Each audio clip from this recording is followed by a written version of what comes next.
buenas tardes, queridos amigos. Ya estamos aquí en vivo con Pamela Puente Moreno. Hoy es un tema difícil, complicado para algunas personitas que deseaban tanto y nos pidieron tanto que tuviéramos este tema en vivo, y es justamente un testimonio de vida y es viviendo con el trastorno límite de la personalidad.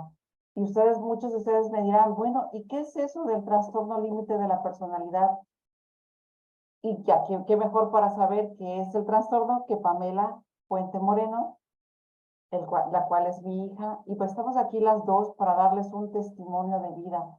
Yo como madre y ella como hija, y les vamos a decir todo lo que son los síntomas, cómo se vive y toda nuestra historia de vida. El trastorno límite de la personalidad es un trastorno mental que afecta la vida de la persona que lo padece. Todas sus emociones son totalmente es un encuentro terrible de sus emociones, no las pueden manejar bien. Y déjenme decirles, queridos amigos, que en el mundo somos 7,000 millones de gentes aproximadamente. El 5% de la población mundial padece el trastorno límite de la personalidad. Es decir, que aproximadamente 350 millones de gentes en el mundo padecen TLP por sus siglas o su acrónimo, trastorno límite de la personalidad, TLP.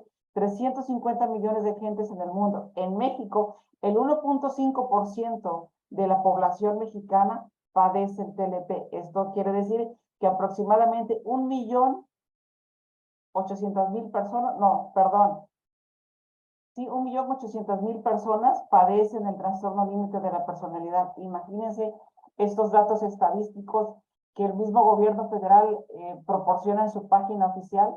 1.800.000 personas padecen este trastorno.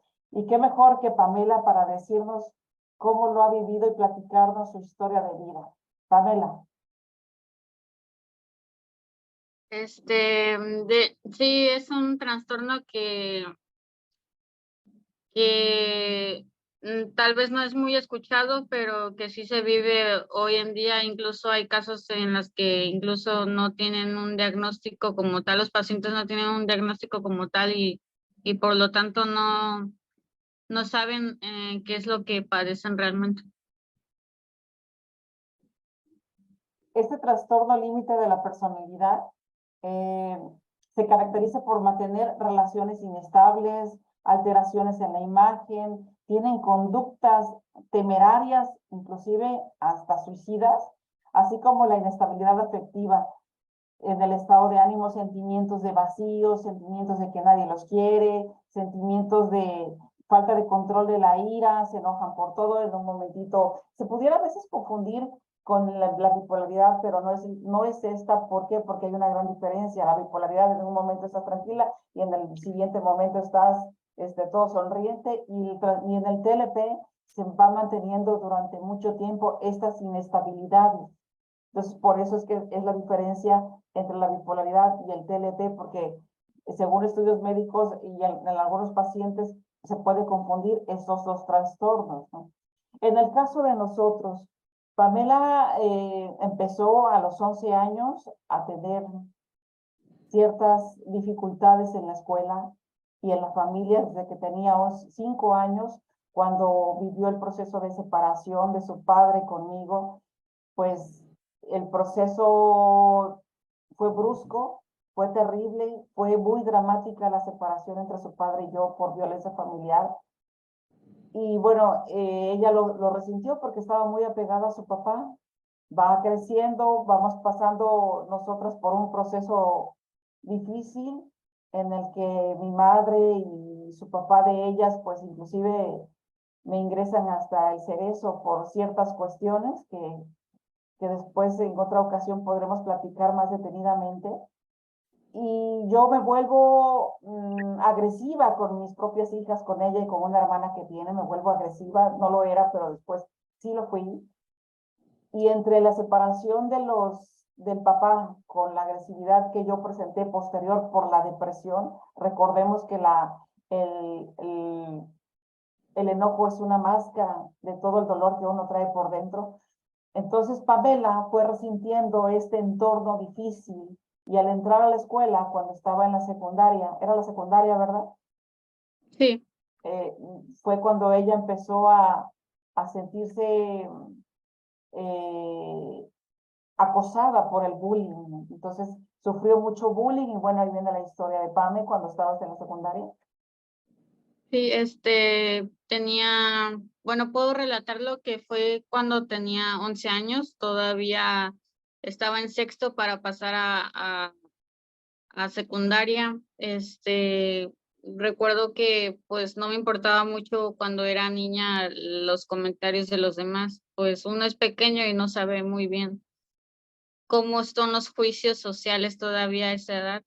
Y cuando entras a la secundaria te vas dando cuenta de cómo son las cosas, cómo es el, lo externo y cómo se comportan las demás personas y encima de tener maltratos en casa, lejos de tener una guía y, y tener compañeros que se burlaban de mi apariencia física y tener eso de lunes a viernes era muy complicado para mí. Entonces yo como era muy chica no sabía, pensé que la vida era de esa manera y que así eran las cosas, porque a los 11 o 12 años no sabes muy bien muchas cosas. Y ahí deducí que no estaba bien ser como yo misma era. Entonces fui creando una identidad que se basaba en lo que los demás pensaran para tratar de sobrevivir en mi entorno social. Sí, y bueno, esta parte de cuando ella empezó a manifestar estos síntomas, pues ya saben, uno como padre, ay, chamaca, ¿por qué? Porque pues nosotros somos ignorantes como padres y yo le decía a ella, ay, chamaca, ¿qué te va a molestar esto? ¿Por qué haces esto? ¿Por qué piensas así?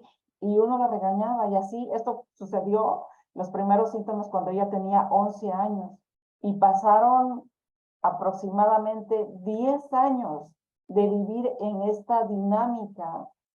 Por supuesto, en esta parte ella tuvo pensamientos suicidas e intentos de suicidio, 5 en total, hasta que fue diagnosticada. Ahora, Pame, si tú puedes platicar, pero antes de eso, bueno, ella empezó a cortarse. Practicaste el cutting, ¿no? Sí, a raíz de que no sabía cómo sobrevivir en mi entorno el día a día, de pasar los maltratos en casa, este, de, de no tener un consejo o una guía o un apapacho o mi identidad, no, ni siquiera sabía, llegué a tal punto de falta de identidad que ni siquiera yo misma sabía que existía. Llegó un momento en la que lo puedo describir de esa manera. Y yo me refiero a este punto de acuerdo a que yo era lo que los demás pensaban de mí, entonces me empezó a importar demasiado lo que los demás pensaban de mí y, y se volvió muy frustrante para mí el poder encajar con los demás y pues recuerdo que tenía 14 años cuando empecé a cortarme para olvidarme de mi entorno social y, y lejos de olvidarme del entorno social era más como, no sé cómo describirlo, como que si yo sentía que yo me merecía ese dolor, no sé, era muy extraño. Y mi primer intento de suicidio fue en el 2015. Tomé un frasco de antidepresivos y me llevaron al hospital, me internaron, me hicieron lavado de estómago y pues fueron como ya se mencionó 5 intentos de suicidio. Este, Pero permíteme detenerme tantito, Pamela. Cuando tú hacías el cutting, es decir, que te cortaban los brazos, ¿qué era lo que pasaba por tu mente cuando hacías eso? lo que pasaba por mi mente era de que yo quería olvidarme un poco de lo que estaba pasando y era como si alguien me dijera, no, es que tú eres fea. Y yo, me creía ese comentario y me castigaba a mí misma cuando no debería de haber sido así. Bueno, ahora ya lo veo, pero Sí, era como un castigo más hacia mí, a otras personas que toman el cutting como olvidar el dolor y enfocarse más en el dolor físico. En mi caso era más como un castigo hacia mí misma de que sí, es verdad, lo que ellos dicen es verdad, yo tengo la culpa, sí, lo que ellos dicen, soy fea, sí, sí es verdad lo que están diciendo, y era como más automutilarme en el sentido, no tanto en lo físico, sino en lo interno de que yo les daba la razón a las demás personas. Y no solamente en casa, sino también en la escuela. Y pues era muy difícil salir de todo eso. Fueron tantos años así, bueno, fueron como 3 años de secundaria bueno, de hecho el segundo año de secundaria fue el más complicado, pero vivir así muchos años y sin necesitar ayuda, ni siquiera saber cómo pedirla, me fue consumiendo, fue forjando una idea de mi identidad y de cómo iba mi perspectiva hacia la vida y hacia las cosas, y todo eso se fue acumulando, como no lo trabajé en su tiempo, se fue acumulando, acumulando hasta que un día llegó y dije, ya, hasta aquí, yo sé que no valgo la pena. Entonces en estos pensamientos autodestructivos, porque uno se vuelve autodestructiva, bueno, depende de la persona. En mi caso, como soy paciente TLP, uno se vuelve muy autodestructivo, y, y fue que intenté suicidarme, y fueron como 5 ocasiones. Y la última fue que tomé un frasco de quetiapinas, fueron 50 y tantas pastillas, y estuve internada, y ese ok. día me acosté a dormir y al día siguiente no desperté para desayunar. Eso, Este, en esa parte sí me quiero detener tantito, Pamela, porque también es importante que nuestros amigos que nos están escuchando, que cuando una persona tiene TLP, dentro de unas características es que son demasiado impulsivos, actúan por impulsividad, ni siquiera piensan lo que van a hacer y simplemente lo hacen. Eh, la otra característica es que muchos de los TLP se vuelven promiscuos sexuales. Eso es importante también que lo sepan. Eh, es parte, es como un síntoma también, que no todos los TLP lo tienen, pero muchos sí, o me equivoco. no, sí, muchos de nosotros lo tenemos. Podemos estar de un de un extremo a otro, desde lo más feliz y hasta los más bajos. Desde que estás en un punto más feliz, puedes ser realmente encantador. Yo he tenido episodios así, muy pocos. De hecho, el último que tuve fue hace 2 años, en el que fui muy encantadora, en el sentido de que puedo hacer amigos con facilidad. En su defecto hice amistad con uno del astillero, que fue con Néstor y con Arturo. O sea, podemos ser encantadores en el sentido social de, de complacer, de sentirte bien con tu entorno. Y en mi caso, en mi padecimiento, es muy rara la vez lo tengo, pero sí pasa y sí me doy cuenta de eso porque observo mi entorno, y es cuando me doy cuenta que estoy en el tope alto, pero muy pocas veces estoy en ese tope alto, y también estoy más en el tope bajo. Hay otros amigos que tengo que igual padecen de lo mismo, pero ellos son más, en lo más bajo se vuelven más coléricos. En mi caso yo me vuelvo un poco más depresiva. En el caso de ellos se vuelven impulsivos pero violentos, y ocasionan muchos pleitos a su alrededor, ya sea con su familia, con sus amigos, en sus relaciones interpersonales con sus parejas. Y en mi caso es más melancólico, más depresivo. Bueno, pero sí. y otra de las cosas, aparte de esta promiscuidad sexual que tienen estos pacientes en su momento, cuando están en pleno auge, el trastorno límite de la personalidad, también otro de los síntomas es que abusan de las sustancias y de las drogas. Pamela, ¿puedes platicarnos de tus experiencias con las drogas? Sí, yo, hubo en su tiempo en la que hice amistades, y llegué a probar LSD, la marihuana, la metafetamina, este, de llegar borracha a las 3 de la madrugada e ir al día siguiente ebria o con resaca a la universidad, un poco mareada a la universidad, pero así eran mis días en esos días, en esos tiempos. Y sí abusé mucho de esas sustancias, llegué a mezclarlas, el alcohol con las drogas,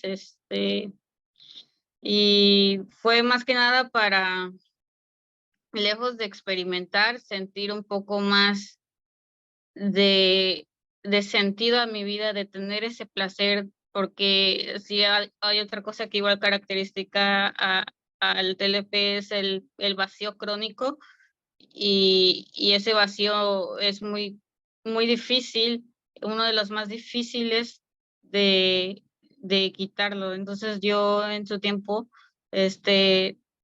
dejaba la medicación, me involucré con drogas, experimenté mi sexualidad con algunos chavos, y mezclar con drogas, alcohol, fiestas y todo eso.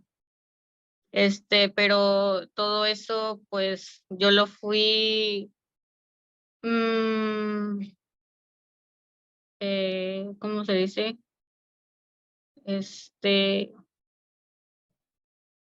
lo fui midiendo, y pues no llegó un tiempo en la que dije, si sigo así, pues quién sabe qué me voy a pasar, porque mezclar drogas con alcohol, pues, o si me quedaba en un viaje, porque llegué a tener amigos en las que se quedaban en el viaje con las drogas, entonces eso me apaniqué un poco y dejé de tomarlos.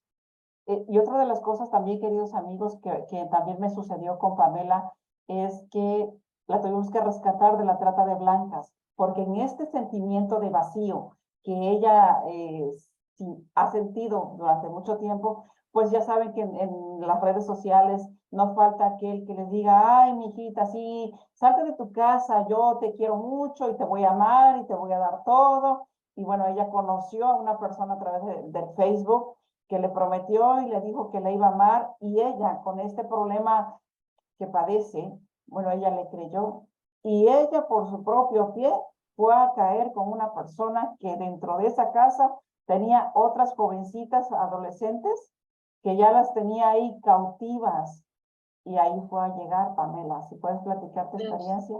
Sí, recuerdo que lo conocí en Facebook y pues sí, evidentemente me dijo, me endulzó el oído a pesar de que pues en ese tiempo mi autoestima estaba mucho más destruida.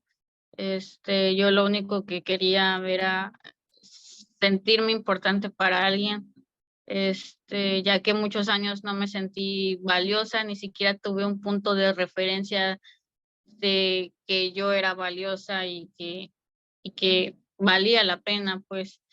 Y pues esta persona me hizo sentir así, y entonces recuerdo que me salí de mi casa ese día, salí las maletas y me fui. En ese tiempo estaba viviendo en Ciudad de México, y recuerdo que era por Paseos de Tasqueña, y me quedé ahí un tiempo, pero una de las cosas que no podía hacer era bañarme, no me podía bañar, yo me quería bañar y estaba encerrada todo el tiempo, sino hasta que entonces, yo tenía un amigo, en ese tiempo se llama Diego, y pues él fue el que me ayudó a salir de ahí.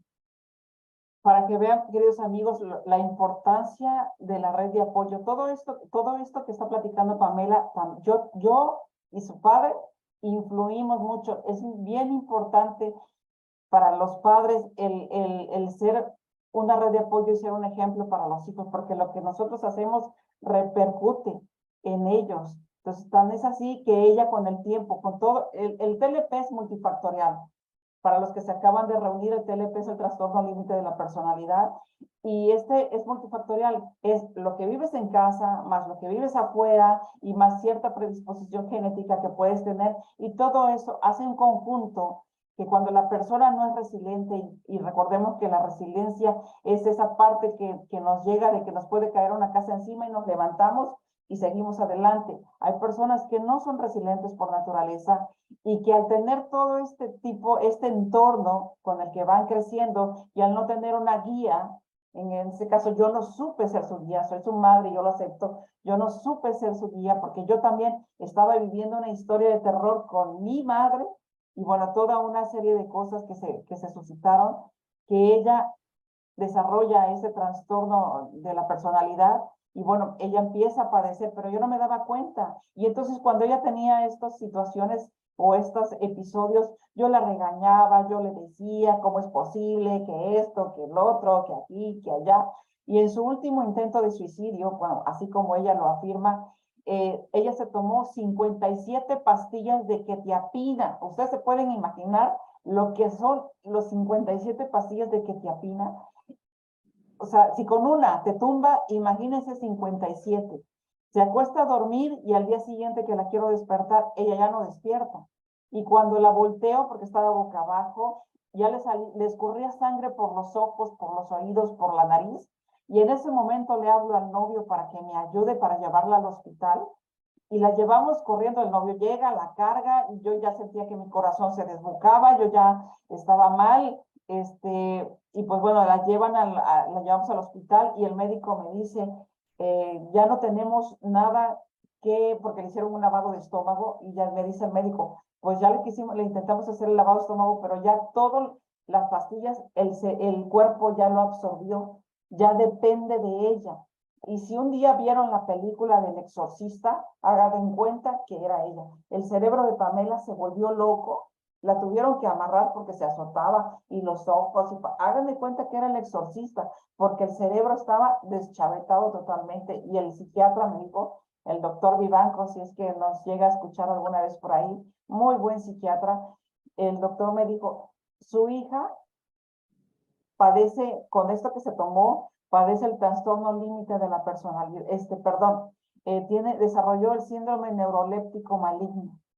¿Y qué es esto? Pues es un síndrome que se desarrolla por tantos antidepresivos que se tomó, y me dijo, solamente esperemos a que le dé un paro cardiorrespiratorio, porque de verdad, ustedes lo hubieran visto, no es broma cuando les digo que parecía el exorcista, la chica de que sale en esa película. Tenía una temperatura elevadísima, tenía delirios, gritaba, estaba amarrada, se azotaba, no estaba consciente, pero tenía los ojos abiertos, y entonces yo le hablaba bonito, y le decía y todo esto, y se tranquilizaba, pero la soltaba, y estuve con ella 10 días, con sus 10 noches, hasta que empezó a amainar todo esto. Y por supuesto soy una mujer de fe, soy una mujer que cree en Dios, no soy religiosa, pero soy una mujer de fe, y pedí y oré tanto a Dios y a mis ángeles, que aquí está Pamela, inclusive el psiquiatra decía que ella podía tener secuelas, y ustedes la ven y no tiene ninguna secuela, pero cuando esto sucede, eh, ella no tenía un diagnóstico, o sea, dentro de sus primeros años, ella no tenía un diagnóstico como tal. La vinieron a diagnosticar en el Instituto Nacional de Psiquiatría, ahí la vinieron a diagnosticar y a decir, bueno, ella padece este diagnóstico, con esto la llevo al hospital al que corresponde, a la que tenemos nosotros, al servicio médico que tenemos nosotros, y entonces yo empiezo a entender la gravedad del asunto y yo me meto a terapia también para yo sanar lo que traía y ser mejor mamá. Paso por un proceso terapéutico y de ahí también me meto a estudiar tanatología, que por eso hoy en día soy tanatóloga y me dedico a ayudar a muchos porque también la viví y la padecí en esta parte, y la hemos padecido. Pero todo este tiempo, a partir de que pasó último intento de suicidio de Pame, fue hace ya varios años, ella se recupera pero sigue teniendo estos episodios. ¿Hasta qué? En el 2018, recuerdo que, pues, resumidamente, tuve un encuentro con Dios, me acerqué un poco más a la iglesia cristiana, en busca de sentir algo diferente o cambiar un poco más mi vida. Sin embargo, la religión no me funcionó y pude tener una relación más cercana con Dios, lejos de escucharme religiosa. Creo que religión y espiritualidad son dos cosas diferentes en el sentido de que el religioso pues es el que juzga, el que tiene ideas muy religiosas. Y el espiritual es el que ya, bueno, creo que el otro día vi una imagen que decía que el religioso es el que tiene miedo de ir al infierno y el espiritual es el que ya estuvo en el infierno y quiere, este, mejorar su vida. Y yo tuve una cercanía con Dios, era muy bonita, y, y con el tiempo, fui mejorando bastante, fui mejorando mis relaciones interpersonales, me volví muy estable emocionalmente, eh, me sentía más plena, más feliz, trabajé en muchas áreas de mi vida, como una de las adicciones que fue muy difícil de quitar fue la del cigarro, y el alcohol no me costó mucho trabajo, pero el cigarro sí. Eh, y, y trabajamos muchas áreas en las que me ayudó bastante Dios. Sin embargo, en el 2021, en noviembre de 2021 me enfermé, y empecé a renegar mucho de Dios, me empecé a alejar otra vez, me empecé a volver a lo mismo de antes, a volverme más depresiva, a, al autodesprecio, quizás la cercanía con Dios ayudó un poco, pero mi identidad seguía flotando al aire y eso ha sido unas cosas muy difíciles de sobrellevar y poco a poco pues me fui hundiendo otra vez y pues pues así. eh, Y pues también llevar unas terapias y la medicación, pues en mi experiencia con los medicamentos, muchas personas, ya sea lo de la religión, puede decir que los medicamentos no funcionan, pero en mi experiencia personal, sí funcionan los medicamentos, te dan un espacio para que tú puedas tener una mejor perspectiva en cuanto a lo que estás viviendo y poco a poco, conforme se adapta tu cuerpo a la medicación, te vas sintiendo un poco mejor, te da, yo lo puedo describir de esa manera, te da una perspectiva, un espacio para tener una perspectiva y analizar mejor tus situaciones, y eso hace que no te vuelvas tan impulsivo o dejarte llevar muy fácilmente con las emociones. Eso es lo que para mí el medicamento funciona. Ahora, Este, permíteme aclarar esto a los queridos amigos que nos están escuchando. En cuanto a los medicamentos, mucha gente tiene el gran mito de que si tú tomas medicamentos antidepresivos los vas a tomar toda la vida. Y esto no es cierto, no es tan así. El medicamento, cuando una persona está en depresión, no hablando de trastornos mentales, sino de, por ejemplo, la depresión, si yo estoy depresiva, es porque los niveles de serotonina están bajos. Cuando yo tomo un medicamento, lo que hace ese medicamento es nivelar en mi cerebro los niveles de serotonina, que es la hormona del bienestar, el neurotransmisor que me da bienestar. Aunado a eso, yo tengo que tomar terapia con un experto en la materia. Yo recomiendo siempre la terapia cognitivo-conductual, porque un psicólogo, una terapia psicológica convencional no ayuda mucho. Sin embargo, la terapia cognitivo-conductual es la que justamente te va a hacer cambiar los procesos de pensamiento. Recordemos que los pensamientos son química cerebral. Esta química cerebral está compuesta por estos neurotransmisores. Entonces, sí es importante que, aunado a los medicamentos, tomemos esta terapia. Porque si no tomamos esta terapia, efectivamente toda la vida tendrán que tomar el medicamento para sentirse más o menos bien. De ahí viene el mito de que se vuelven adictos y que tienen que tomar toda la vida el medicamento porque nunca están bien. Pero ¿saben por qué es esto? Porque no toman la terapia, no toman esa terapia que los ayude a cambiar el tren de pensamientos que tienen en su cerebro. ¿Cómo piensan ustedes? Entonces, siempre tienen que tomar las dos cosas para que poco a poco, conforme vayan cambiando sus pensamientos, el medicamento va disminuyendo hasta que desaparece.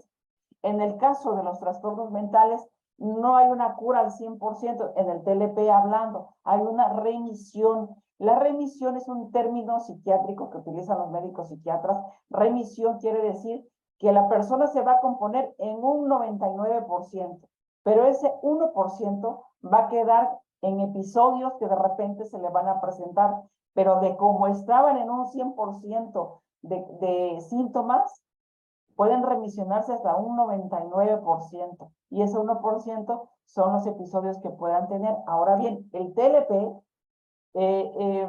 va disminuyendo su sintomatología conforme la persona va aumentando su edad, es decir, a mayor edad, menor síntoma.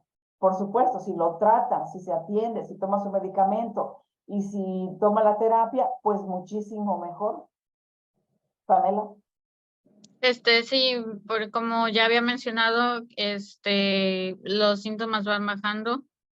Yo ya no tengo la impulsividad de tomar otras sustancias como las drogas, el alcohol o que si de repente, se me antojara, no, ya no, definitivamente, aunque me inviten, no es como que yo diga, pues sí, pero no, creo que te vas volviendo más estable, sabes que no necesitas de esas cosas, tienes el espacio, como ya había mencionado, el respiro que te da la medicación, porque creo que sí, esa es la mejor palabra que lo podría describir, es un respiro nada más, es como un stand-by, como si estuvieras flotando, pero como ya mencionamos, la terapia es la que te ayuda si la medicación te da el respiro, la terapia es la que te ayuda a colocar una mejor perspectiva a las cosas. Entonces, y si las mezclamos, pues te vas dando cuenta que no necesitas tanto de las drogas o el alcohol o de situaciones más elevadas como tener este descontrol de, de impulsividad, de arranques, y todas esas cosas. Muy bien. Y en cuanto a la parte sexual, también ya disminuyó. Sí disminuyó bastante, en mi caso particular, lo que más ayudó fue, como ya, todas las historias son diferentes. En la mía, yo puedo decir que lo que más me ayudó fue el interés de querer cambiar, que eso es la voluntad que muy pocos tenemos muchas veces, la voluntad de querer mejorar en cierta área. Y eso es donde ahí puedo partir. Ya de ahí, yo investigué más sobre el tema, me puse a trabajar en ese tema y puedo decir que pues, no, ya no. ¿Crees que es importante tu red de apoyo? Sí, definitivamente una red de apoyo es muy importante porque luego hay episodios en los que, todos somos humanos, todos nos llegamos a sentir mal, incluso la persona más sana mentalmente tiene días malos. En el caso de nosotros sentimos más las cosas y, y tendemos a sentir más la tensión de una emoción y eso hace que nos desequilibremos luego y tengamos una crisis. Por ejemplo, se nos cierra el mundo y no pensamos en otra cosa más que lo que alcanzamos a percibir muy erróneamente muchas veces y pues la red de apoyo es la que te ayuda a decir, no, lo que te está pasando es esto, tu perspectiva está mal, recuerda esto, un ejemplo. Recuerda lo que aprendiste, recuerda lo bueno que tienes en tu vida, lo bonito que sí tienes, a las personas que de verdad te quieren, y eso ayuda a la persona a decir, ah, sí es verdad. Entonces, esa red de apoyo es importante, más que nada también en las crisis. Claro, fíjense, queridos amigos, aquí la importancia. Primero, ¿cómo vamos a saber si sus hijos o su familiar o su esposo o su esposa tienen TLP? El diagnóstico lo hace un psiquiatra a través de unas tablas que se llaman DSM-5.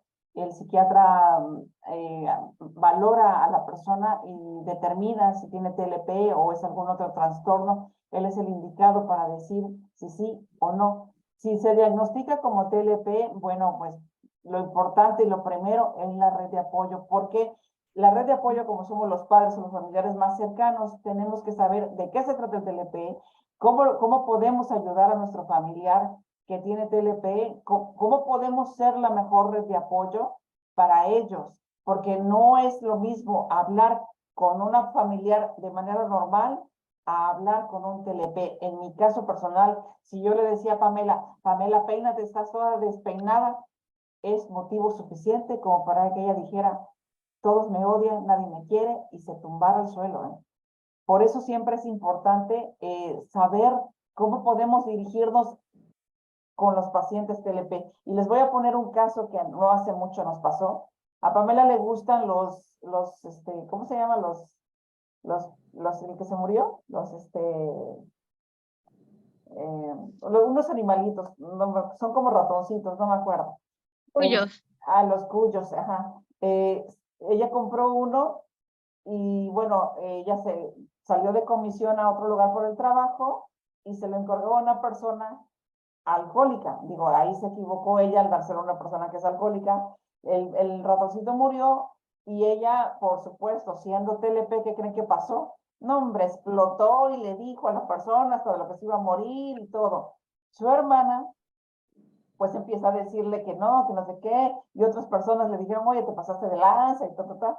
Cuando llega conmigo ella, a diferencia de lo que lo dijeron los demás, yo le dije, fíjense, queridos amigos, la importancia de cómo debemos dirigirnos hacia los pacientes que tienen TLP. Y yo le dije, tienes toda la razón, Pan, en estar enojado. Tienes toda la razón, pero la responsabilidad fue tuya. Yo entiendo que te duele que se haya muerto el animalito. Lo entiendo perfectamente, te abrazo, estoy contigo, pero la responsabilidad fue tuya porque tú te equivocaste al darle ese animalito a una persona que no puede cuidar de sí misma. ¿Y qué pasó con Pame? Se le bajó el enojo, porque le validé el dolor que ella traía. Recordemos siempre que detrás del enojo hay un dolor. Lo que hice fue validarle lo que le había pasado y que sabía que le dolía, pero también le hice ver que la responsabilidad había sido de ella. ¿Me explico? De ahí la importancia de saber cómo debemos dirigirnos a este tipo de personas, pero no nada más a ellos, sino a una persona que tiene depresión, a una persona que tiene ansiedad. Debemos de aprender a dirigirnos a ellos, ¿no? Pamela. Sí, sí, por eso, como ya estaba mencionando, una red de apoyo es sin duda una de las cosas más importantes para la recuperación, y además de la terapia y los medicamentos. Y no solo la red de apoyo, sino que también que esa red de apoyo sepa del tema, no nada más que esté ahí, pero no sepa mucho Claro. del tema.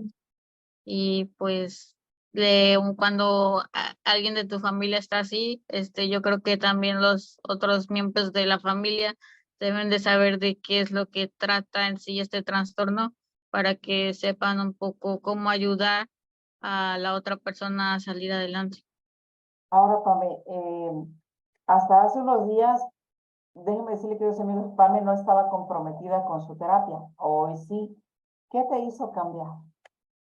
Este, tenemos muchos altibajos. Una de las cosas por las que yo había dejado la terapia fue porque le creía a mi mente de que pues no valía la pena, que yo podía sola, y creo que yo he conocido muchos casos en los que los que tienen ese mismo trastorno no van a terapia, no toman sus medicamentos y creen que pueden ellos solos, y eso sucede en muchos casos, no solamente con el mío. Y yo estuve enferma, me diagnosticaron algo, y eso me hizo darme cuenta que yo me quejaba de cosas que no tenían sentido, y es como si se me cayera el velo, y me di cuenta que pues sí tengo cosas buenas, que puedo disfrutar más mi vida, y que no importa si la gente me acepta o no. Sin embargo, a pesar de que ya no tengo este peso tan pesado en mis hombros, y que llegué a darme cuenta que me victimizaba, lamía mis propias heridas, yo creo que lo podría llamar más autodestructivo, que me había vuelto muy autodestructiva, este, y porque creo que la palabra victimizarse bueno, puede que sí sea cierto, pero es más autodestructivo. Encontramos una manera de aliviar nuestro dolor de una forma muy extraña. Y creo que yo he tratado de analizar eso y es como que buscamos desesperadamente sentirnos mejor, pero el consuelo, en lugar de encontrarlo en lo bueno, lo encontramos en lo malo. Eh, y eso es a lo que para mí es autodestructivo, es una forma muy tóxica de sobrellevar el dolor. Y, y bueno, después de saberlo de mi diagnóstico, me había percatado de eso y de muchas otras cosas que voy descubriendo conforme los años, conforme pasan los años viviendo con lo mismo, con este trastorno, te vas dando cuenta más y más porque tú escarbas en ti mismo y te das cuenta de cómo es que pasan las cosas, y al quitarme ese peso encima, pues me di cuenta que he tenido cosas bonitas en mi vida.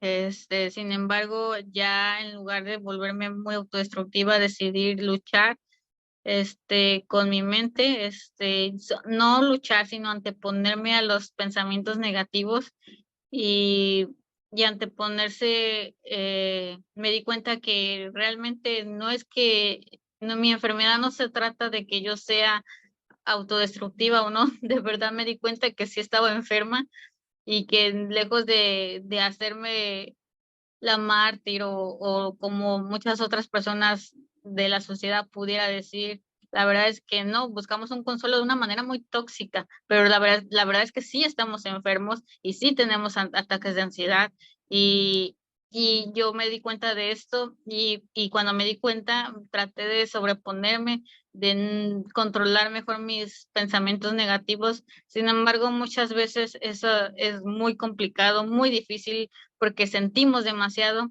y al momento de sentir demasiado, provoca una tensión de no saber cómo lidiar con ese problema. Entonces ahí es donde entra un poco más la ansiedad, y de la ansiedad pasas de un momento a otro a una crisis, este, y pues es volver a lo mismo, de volver a levantarse, volver a retomar el camino de llevar una terapia, tomar la medicación, por más veces que nos resistamos de que podemos solos, realmente sí necesitamos de la ayuda de muchas personas. De ahí la Y de, importancia del medicamento, que te va a sí, ayudar, y también a la par la terapia cognitivo-conductual que yo les recomiendo mucho, es bien importante llevar ambas cosas, y por supuesto, importantísimo la red de apoyo. Muchos padres están en el ir y venir del trabajo, y estoy enfocada en que tengo que ir a trabajar, pero cuando nos sentamos realmente a darle tiempo de calidad a nuestros hijos.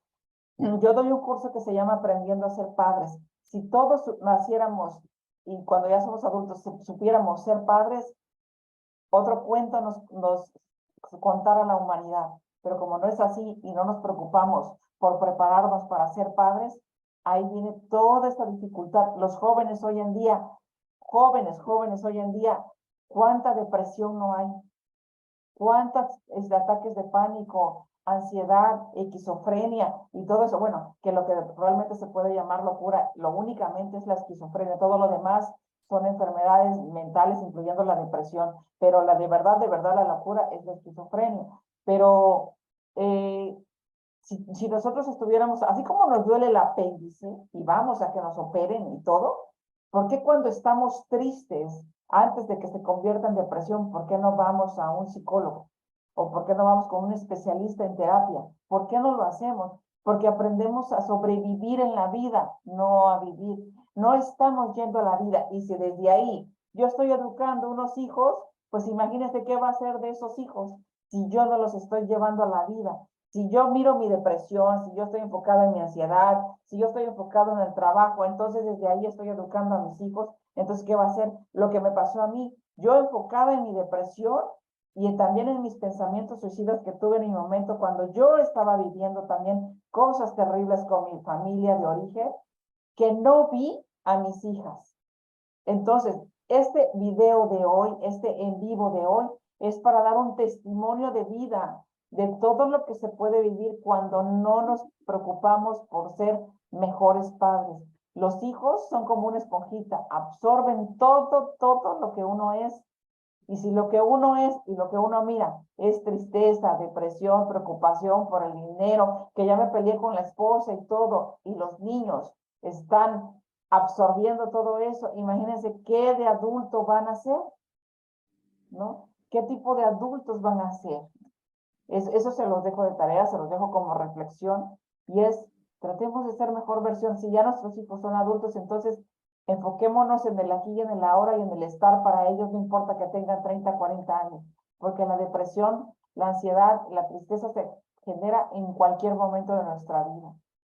¿Pame? Sí, Entonces, ujú. y esta enfermedad que le fue diagnosticada a Pamela, y eso no tiene mucho tiempo, la hizo que se le cayera la venda de los ojos y platicamos, tuvimos una plática muy bonita, muy reconfortante, muy de mamá e hija, muy de familia también, donde ella nos dijo, tenía que pasar esto para que se me cayera la venda de los ojos y no tuviera yo esa ansiedad de decir, quiero que me acepten, quiero que me acepten, quiero que me vean, quiero que me vean. Ya ahorita le hizo tranquilizarse y decir, me acepto, no pasa nada y vamos para adelante. ¿Pame? Sí, estaba tan desesperada que yo quería que los demás me aceptaran, que me validaran, lo que luché por muchos años, estaba muy cegada y enfocada en eso. Y pues al darme cuenta que era algo muy cansado y muy complicado de conseguir, con este diagnóstico, pues dije, mejor lo suelto. Y al soltarlo, fue como un clic emocional que hizo, como que se me cayera la venda de los ojos y, y poder, enfocarme más en mi crecimiento y enfocarme más en mi familia y en las cosas buenas que sí tengo y sobre todo, enfocarme más en sanarme ya, ahora sí, a mí misma. Qué bonito. Si tienen alguna pregunta, pueden hacerla, muchachos que nos están mirando. Algo que no te haya preguntado y que quieras decirles a nuestra gente, algún consejo, porque este video a lo mejor ahorita no lo ve mucha gente, pero lo vamos a Es- compartir y vamos a hacer que llegue a esa gente que verdaderamente sufre. Imagínate, 350 millones de gentes en el mundo padecen TLP.